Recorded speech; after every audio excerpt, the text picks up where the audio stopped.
Bonjour, c'est Émilie. Je vais vous lire aujourd'hui le récit de Nelly, intitulé « Ma famille a dit que j'avais échoué ». Ma carte nominative était sur la table la plus éloignée lorsque je suis arrivée au mariage de ma sœur. Attendez, êtes-vous Nelly Mitchell? Cette millionnaire de l'informatique m'a demandé son fiancé alors que j'étais assise tranquillement. Ma sœur et mes parents sont devenus pâles. D'accord, partons. Je travaillais sur un projet client dans mon bureau à domicile, déboguant du code, lorsque mon ordinateur portable m'a alerté d'un nouvel email. J'ai levé les yeux de mon bureau en entendant le son et j'ai vu qu'il était arrivé sur mon ancien compte Gmail, que j'avais créé au lycée et que je n'utilisais presque plus. J'ai été instantanément attirée par l'objet, invitation au mariage d'Emily et Michael. Le nom de l'expéditeur, ma sœur cadette, Emily Johnson, a fait bondir mon cœur. Lorsque j'ai cliqué sur l'email, une invitation de mariage sophistiquée avec des ornements dorés et de délicates roses a rempli mon écran.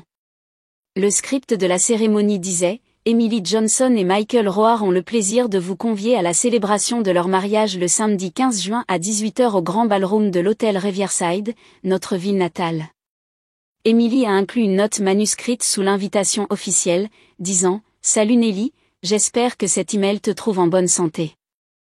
Je m'excuse de te contacter en utilisant ton ancienne adresse email, mais je n'ai actuellement ni ton adresse personnelle ni ton numéro de téléphone. J'ai découvert cet email parmi mes anciens contacts du lycée. Malgré tout ce qui s'est passé entre nos familles, je veux vraiment que tu sois présente à mon mariage le mois prochain. Avoir ma seule sœur à mon mariage signifierait beaucoup pour moi. J'espère que tu envisageras d'y assister, même si cela fait plus de 10 ans que nous ne nous sommes pas parlé. Dis-moi si tu peux venir, s'il te plaît. Émilie. J'ai ressenti une gamme de sentiments inattendus en regardant l'écran pendant un temps considérable. 12 ans s'étaient écoulés depuis que j'avais quitté cette maison et que je n'avais jamais regardé en arrière. Et 12 ans s'étaient écoulés depuis que j'avais parlé pour la dernière fois à l'un de mes parents. Émilie aurait maintenant 28 ans. Elle n'avait que 16 ans quand j'ai quitté la maison. Je me demandais si elle avait beaucoup changé et à quoi elle ressemblait maintenant. C'était cette jeune fille gâtée qui obtenait toujours ce qu'elle voulait la dernière fois que je l'avais vue. Me penchant en arrière dans mon fauteuil, j'ai réfléchi à l'opportunité de répondre. Une partie de moi était fascinée, mais une autre partie de moi voulait simplement supprimer l'email et faire comme si je ne l'avais jamais vue. Émilie voulait que je sois là pour son mariage. Peut-être avait-elle mûri. Peut-être que les choses avaient changé. J'ai choisi de répondre après avoir passé près de 20 minutes assise là. Bonjour Émilie. Félicitations pour tes fiançailles, c'est tout ce que j'ai dit. J'assisterai à ton mariage. Après toutes ces années, j'ai hâte de te revoir. Nelly. Avant de pouvoir changer d'avis, j'ai appuyé sur envoyer. Les semaines suivantes sont passées rapidement alors que je me préparais pour le voyage. J'ai dû libérer mon emploi du temps, ce qui signifiait reporter certaines réunions avec des clients et repousser quelques échéances de projet. Mon assistante m'a aidé à tout organiser. J'ai passé un certain temps à réfléchir aux cadeaux à acheter pour Émilie et son fiancé. Je ne voulais pas en faire trop, mais je ne voulais pas non plus paraître radine. Finalement, j'ai opté pour un magnifique vase en cristal de Tiffany. Élégant, assez cher pour montrer que je me souciais, mais pas trop tape à accent grave l'œil pour ne pas attirer trop l'attention. Il m'a coûté environ $1500, ce qui n'était pas grand-chose pour moi ces jours-ci, mais j'ai pensé que c'était un beau geste. La veille du mariage, je suis retournée dans ma ville natale pour la première fois en une décennie. J'ai pris un taxi de l'aéroport au Marriott du centre-ville. Après m'être enregistrée, j'ai défait ma valise et j'ai suspendu la robe que j'avais apportée pour le mariage. C'était une simple robe bleu marine, bien coupée mais pas tape à accent grave l'œil. J'avais appris au fil des ans que parfois les vêtements les plus chers étaient ceux qui paraissaient les plus discrets. Ce soir-là, j'ai commandé le service d'étage et j'ai essayé de me préparer mentalement à revoir ma famille. Je me demandais si mes parents seraient surpris de me voir. Je me demandais s'ils avaient changé du tout ou s'ils étaient toujours les mêmes personnes qui avaient mis leur fille de 18 ans à la porte sans nulle part où aller. J'ai pensé à appeler Émilie pour lui faire savoir que j'étais en ville, mais j'ai décidé de ne pas le faire. Je la verrai demain au mariage. Ce serait assez tôt. Le lendemain matin, je me suis réveillée tôt et je suis allée courir dans le centre-ville. Après ma course, je suis retournée à l'hôtel, j'ai pris une douche et j'ai passé l'après-midi à me détendre. J'ai lu un livre, regardé la télévision et essayé de ne pas trop penser à ce que la soirée apporterait. Vers 16 heures, j'ai commencé à me préparer. Je me suis maquillée avec soin, pas trop, mais assez pour avoir l'air soigné. J'ai coiffé mes cheveux en un simple chignon et j'ai mis la robe bleu marine avec une paire de boucles d'oreilles en perles que j'avais achetée il y a quelques années. En me regardant dans le miroir de la chambre d'hôtel, j'ai pensé que j'avais l'air bien, professionnel, soigné, mais sans en faire trop. J'ai attrapé le cadeau d'Emily sur la commode et j'ai appelé un taxi pour m'emmener à l'hôtel Riverside. L'hôtel Riverside avait exactement le même aspect que dans mes souvenirs d'enfance. Mes parents nous y avaient emmenés dîner plusieurs fois quand j'étais plus jeune, généralement pour des occasions spéciales. La grande salle de bal se trouvait au 2e étage, et je pouvais entendre de la musique et des rires provenant de l'intérieur. Alors que je marchais dans le couloir, en entrant dans la pièce, j'ai immédiatement commencé à reconnaître des visages. Il y avait ma tante Margaret, qui avait l'air plus âgée mais avait toujours ce même sourire éclatant. L'oncle Bob se tenait près du bar, les cheveux complètement gris maintenant. Ma cousine Jennifer parlait à un groupe de personnes près des fenêtres. Elle devait avoir la trentaine maintenant, probablement mariée avec des enfants. J'ai avancé plus loin dans la pièce, et c'est alors que les gens ont commencé à me remarquer. Tante Margaret a été la première à s'approcher. « Nelly. Oh mon Dieu, est-ce vraiment toi ?» dit-elle en se précipitant pour me serrer dans ses bras. Mais alors qu'elle se reculait, j'ai remarqué quelque chose d'étrange dans son expression. Ce n'était pas seulement de la surprise. Il y avait autre chose. De la pitié, peut-être. « Salut tante Margaret. Tu es superbe, dis-je en forçant un sourire. Oh, ma chérie, tu as l'air. Elle fit une pause, me regardant de haut en bas. Tu as l'air bien aussi. Vraiment bien, en fait. Mieux que ce à quoi je m'attendais. Mieux que ce à quoi elle s'attendait? Qu'est-ce que cela signifiait? Avant que je puisse demander, l'oncle Bob nous a rejoints. Nelly. Eh bien, je serai damné, dit-il. Emily a dit que tu pourrais venir, mais nous n'étions pas sûrs. Comment vas-tu, ma petite? Je vais bien, oncle Bob. Comment allez-vous? Je ne peux pas me plaindre. Je travaille toujours à l'usine, tu sais. La routine. Il avait l'air mal à l'aise, se déplaçant d'un pied sur l'autre. Alors, comment vont les choses pour toi? As-tu déjà trouvé un logement décent? Ta mère a mentionné que tu avais des problèmes avec ça, tu sais, trouver un appartement et tout. Et le travail? Cherches-tu toujours un emploi stable? De quoi diable parlait-il? Je possédais ma propre entreprise. Je vivais dans une belle maison en banlieue. Pourquoi penserait-il que j'avais du mal à trouver un appartement? Je vais bien, oncle Bob. Vraiment bien. Tante Margaret se pencha plus près et baissa la voix. Et qu'en est-il de ce mari à toi? Les choses se sont-elles arrangées avec lui, ou? Encore une fois, j'étais complètement perdue. Quel mari? Ils échangèrent un regard que je ne compris pas. Eh bien, nous avons juste entendu. Peu importe, ma chérie, dit tante Margaret en me tapotant le bras d'une manière qui me parut condescendante. Nous sommes juste contents que tu sois là et que tu ailles bien. D'autres parents ont commencé à s'approcher, des cousins que je n'avais pas vus depuis le lycée, des amis de la famille qui se souvenaient de moi adolescente. Et chacun d'eux avait le même regard dans les yeux, ce regard de pitié, comme s'ils avaient pitié de moi. Ma cousine Jennifer est venue avec son mari, un type que je ne reconnaissais pas. Nelly, waouh, ça fait une éternité. Comment tiens-tu le coup? Demanda-t-elle. Tenir le coup? Je vais très bien, Jennifer. Comment vas-tu? Je vais bien, je vais bien. Mariée maintenant, évidemment, dit-elle en montrant son alliance. 2 enfants, je vis en banlieue, tu sais, le rêve américain complet. Elle fit une pause. Es-tu toujours, je veux dire, t'es-tu déjà remise sur pied après tout ça? J'étais de plus en plus confuse et frustrée. Quel divorce? Quelle situation professionnelle? De quoi tout le monde parlait? Je crois qu'il y a eu un malentendu, commençai-je à dire, mais Jennifer reculait déjà. Eh bien, je suis juste contente que tu sois venue au mariage. Émilie sera si heureuse de te voir. Alors qu'elle s'éloignait, je restais là, essayant de comprendre ce qui se passait. Tout le monde agissait comme si j'étais une sorte de cas social, comme s'il s'attendait à ce que je sois fauchée et désespérée. D'où tiraient-ils ces informations? J'ai décidé d'arrêter d'essayer de comprendre et de simplement trouver ma place. J'ai fait le tour de la pièce, cherchant une table avec mon nom dessus. J'ai vérifié les tables près du devant. Rien. J'ai regardé les tables au milieu de la pièce. Toujours rien. Je me suis dirigée vers la table d'honneur, où je pouvais voir mes parents et Émilie dans sa robe de mariée blanche. En m'approchant, mon cœur a commencé à battre plus vite. Cela faisait 10 ans que je n'avais vu aucun d'eux. Mon père m'a vu le premier. Il portait un smoking noir et avait l'air plus âgé, les cheveux grisonnants maintenant.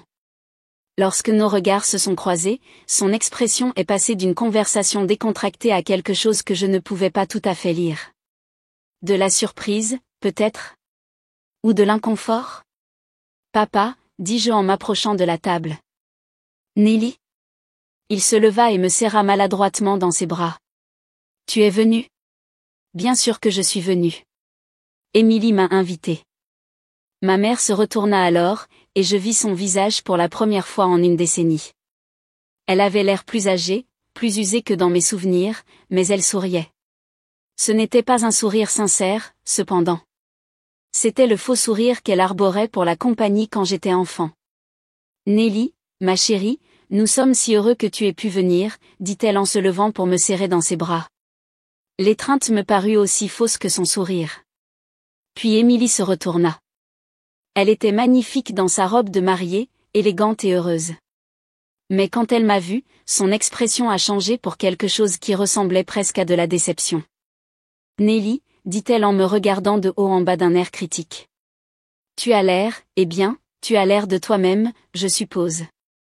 Un peu simple et ordinaire, comme toujours. Elle fit une pause, puis ajouta avec un sourire qui n'atteignit pas ses yeux, mais je suis contente que tu sois là. Au moins, maintenant tu peux voir comment les gens qui réussissent célèbrent vraiment les mariages.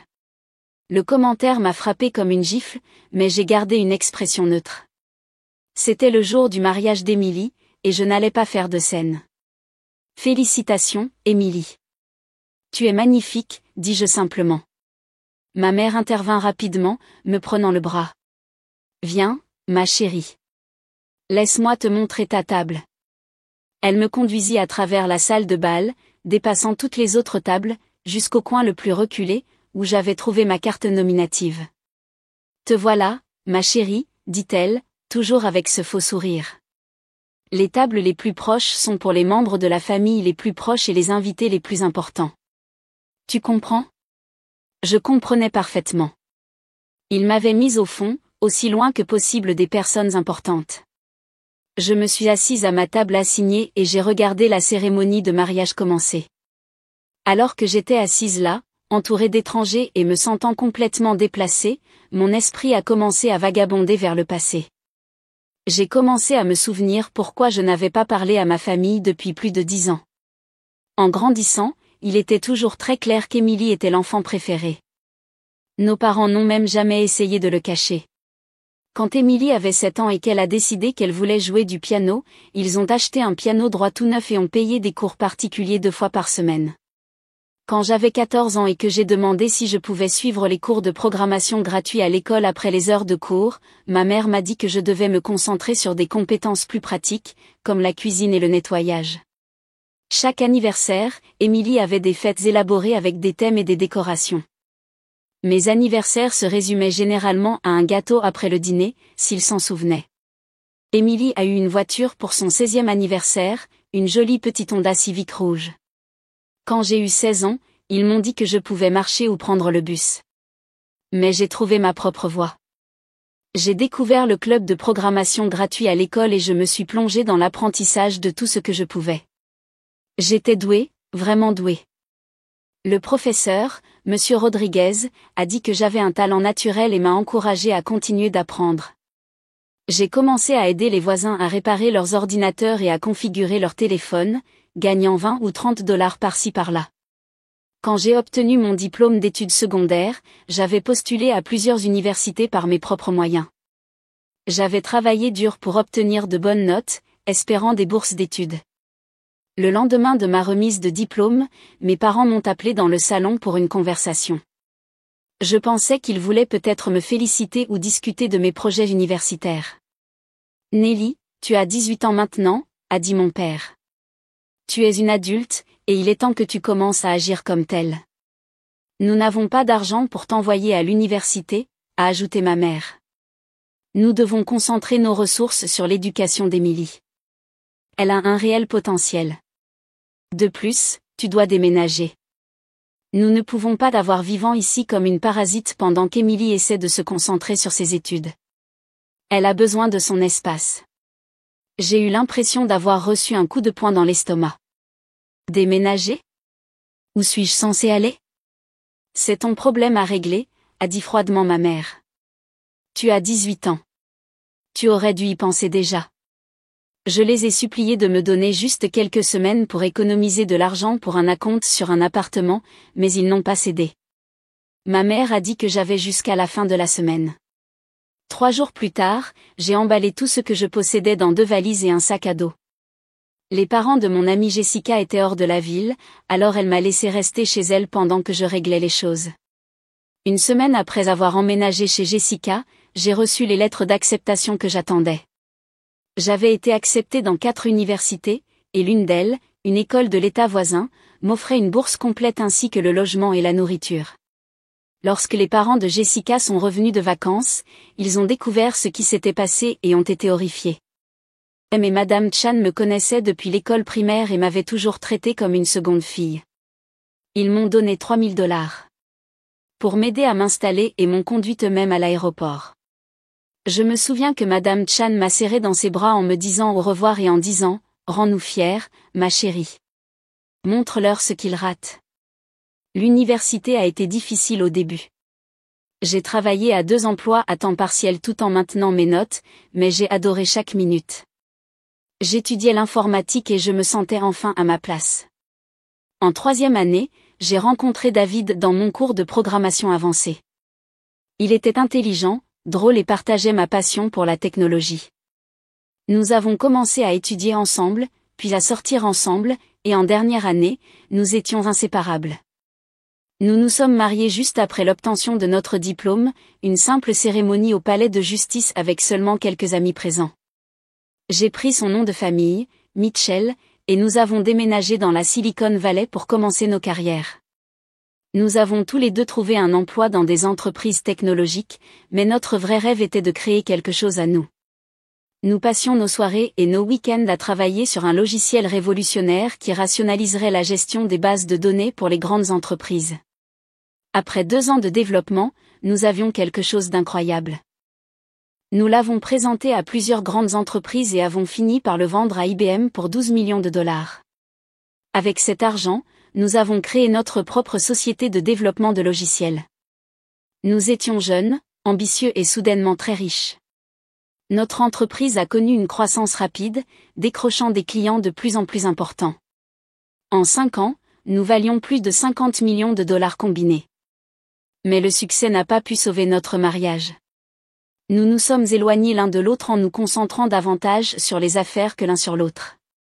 Après 8 ans ensemble, nous avons réalisé que nous étions meilleurs en tant que partenaires commerciaux qu'en tant que mari et femme. Nous avons divorcé à l'amiable, partageant nos actifs à parts égales. David et moi sommes restés amis et avons continué à diriger l'entreprise ensemble. Maintenant, à 30 ans, je valais environ 30 millions de dollars personnellement.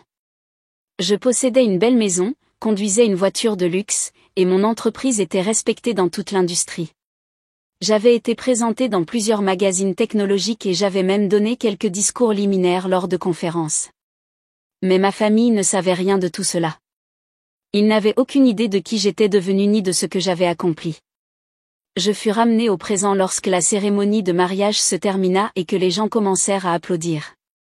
Mes parents se levèrent à la table d'honneur et mon père prit le micro. Merci à tous d'être ici pour célébrer le jour spécial d'Emily et Michael, commença-t-il. En tant que père d'Emily, je ne pourrais être plus fière de la femme qu'elle est devenue. Il continua sur les réalisations d'Emily, son diplôme en marketing, son emploi dans une agence de publicité, sa merveilleuse personnalité. Puis ma mère prit le micro et s'extasia sur Michael, le marié, et sur sa perfection pour Emily. Les parents de Michael prirent ensuite la parole, remerciant tout le monde d'être venu et souhaitant la bienvenue à Emily dans leur famille. Juste au moment où mon père s'apprêtait à conclure les discours, quelqu'un du fond de la salle cria « Et Nelly ? Elle devrait dire quelque chose aussi. » Je me figeai. Je pouvais voir les visages de mes parents changer. Ils ne voulaient clairement pas que cela se produise. Emily avait l'air agacée, mais la foule me regardait avec attente, et mon père ne pouvait pas vraiment refuser sans paraître impoli. « Bien sûr, » dit-il avec un sourire forcé. « Nelly, voudrais-tu dire quelques mots ?» Tous les yeux dans la pièce se tournèrent vers moi alors que je me levais et marchais vers l'avant. Mon cœur battait la chamade, mais j'ai gardé une expression calme. Michael, le marié, me tendit le micro avec un sourire, mais juste au moment où j'allais le prendre, il fit une pause et me regarda de plus près. « Attendez une minute, » dit-il, tenant toujours le micro près de sa bouche pour que tout le monde puisse l'entendre. « Êtes-vous Nelly Mitchell ? La Nelly Mitchell qui possède Mitchell Tech Solutions ?» La salle de bal entière devint silencieuse. Je souris et hochai la tête.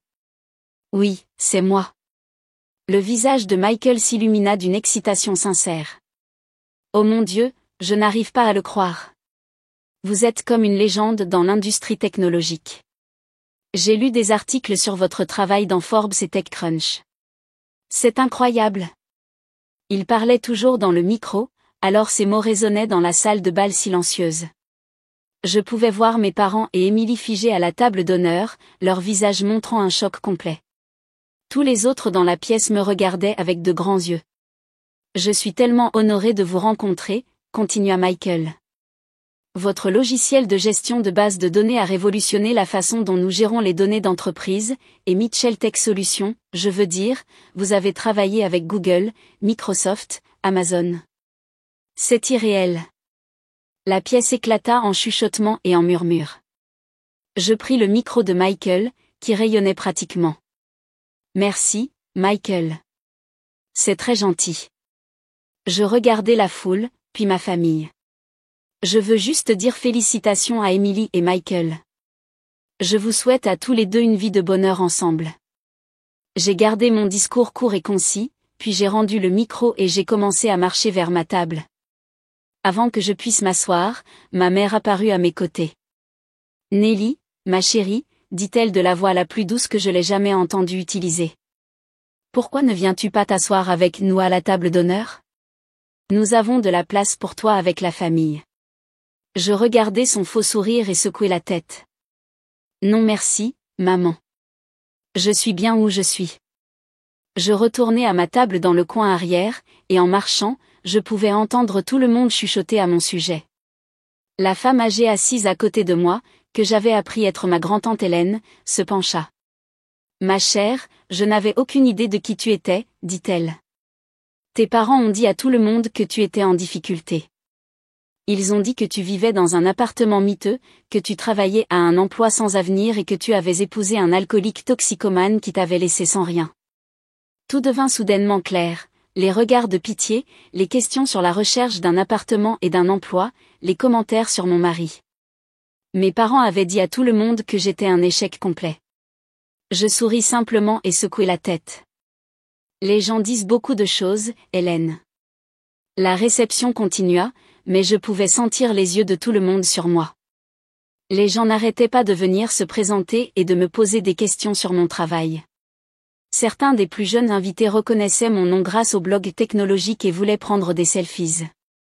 Je suis resté environ 1 heure de plus, engageant des conversations polies et regardant Emily et Michael danser, mais toute l'atmosphère me semblait toxique.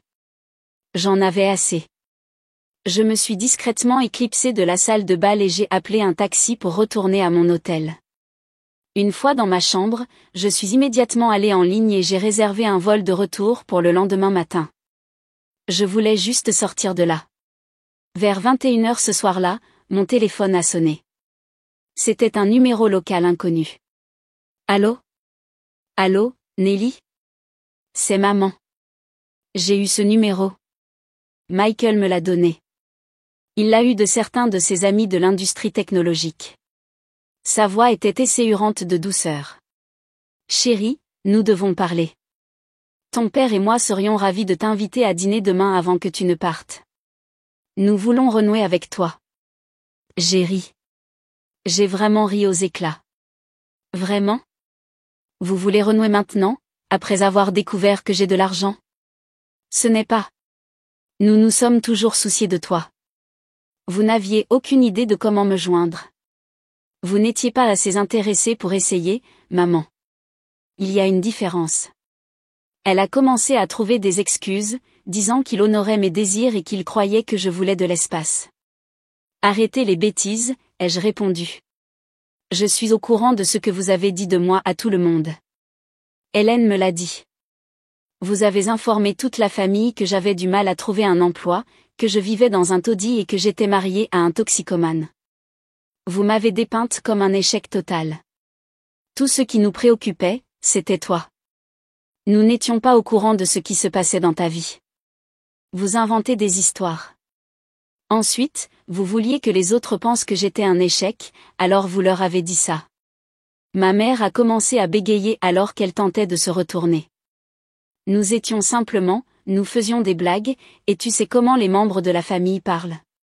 J'ai déclaré fermement, j'en ai fini avec cette conversation, et j'en ai fini avec vous tous. Ne me contactez plus. J'ai immédiatement bloqué le numéro après avoir raccroché.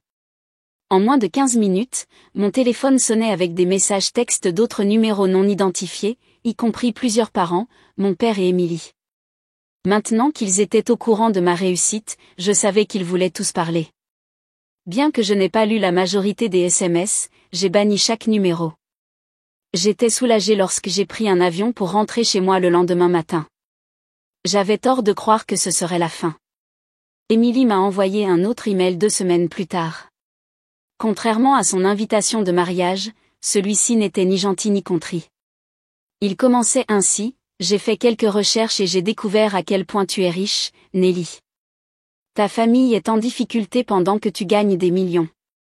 Il est juste que tu rembourses le prêt de 100 000 $ que nous avons contracté pour mon mariage. Cela peut ne pas sembler beaucoup pour quelqu'un comme toi, mais pour nous, cela signifie le monde. Après 10 ans à ignorer ta famille, tu nous dois bien ça. La famille soutient la famille, et nous sommes ta famille. J'attends que tu fournisses les fonds dans la semaine à venir. Incrédule, je fixai l'email. C'était stupéfiant par son audace pure. Puisque je pouvais me le permettre, il me demandait de couvrir les frais de mariage d'Émilie. Émilie, je ne paierai pas pour ton mariage ni pour aucune autre dépense, ai-je répondu immédiatement. Veux-tu savoir pourquoi? Parce que toi et nos parents m'avaient traité de ratée dans mon dos pendant 10 ans. Vous avez dit à tout le monde que j'étais pauvre, la femme d'un toxicomane et un échec. Devine quoi, cependant? Les familles ne sont pas aidées par les ratés. Et pourquoi voudrais-tu mon argent si je suis un tel échec? Ne me contacte plus jamais. Si tu le fais, je discuterai des accusations de harcèlement avec mon avocat. Après avoir appuyé sur envoyer, j'ai également bloqué son adresse email. Je n'ai plus entendu parler d'aucun d'eux depuis cette période de 6 mois. Je suppose qu'ils ont été dissuadés par la possibilité d'une action en justice. Je suis de retour à ma vie normale maintenant, gérant mon entreprise, entreprenant de nouvelles tâches et profitant de mes réalisations. Je n'ai aucun ressentiment envers l'incident. Pour être honnête, je suis reconnaissante. Ce mariage m'a aidé à voir la vraie nature de ma famille et à valider ma décision de les exclure de ma vie 10 ans plus tôt. Même s'ils vous sont liés, certaines personnes ne valent pas la peine d'être maintenues dans votre vie. Le mariage d'Émilie m'a rappelé que cette leçon, que j'avais apprise il y a longtemps, est toujours d'actualité aujourd'hui. Sans eux, je vais toujours, et je continuerai toujours, très bien.